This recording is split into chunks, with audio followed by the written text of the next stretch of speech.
Je me tourne vers toi qui es partout et en tout, et hors de tout, l'essence de tout et étranger à tout, centre condensateur de toutes les énergies, créateur des individualités conscientes. Je me tourne vers toi et te salue, libérateur des mondes, et identifié à ton amour divin, je considère la terre et les êtres, cette masse de substances mise en forme perpétuellement détruite et renouvelée.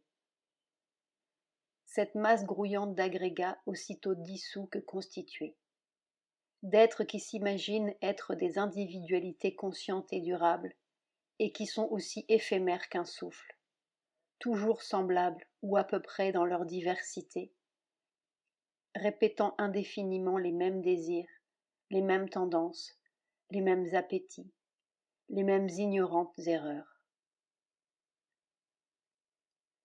Mais de temps en temps, ta sublime lumière resplendit dans un être et rayonne à travers lui sur le monde, et alors un peu de sagesse, un peu de connaissance, un peu de foi désintéressée, d'héroïsme et de compassion pénètre les cœurs, transforme les cerveaux et délivre quelques éléments de cette douloureuse et implacable roue de l'existence à laquelle leur aveugle ignorance les soumet.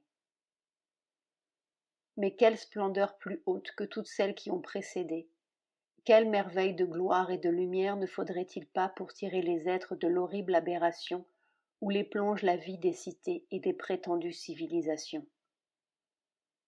Quelle puissance formidable et divinement douce à la fois ne faudrait-il pas pour détourner toutes ces volontés de l'âpre lutte pour les satisfactions égoïstes, mesquines et sottes, pour les arracher à ce tourbillon qui recèle la mort dans son scintillement trompeur, et pour les tourner vers ton harmonieuse conquête. Seigneur, Maître éternel, éclaire-nous, guide nos pas, montre-nous la voie vers la réalisation de ta loi, vers l'accomplissement de ton œuvre. Je t'adore en silence et t'écoute dans un religieux recueillement.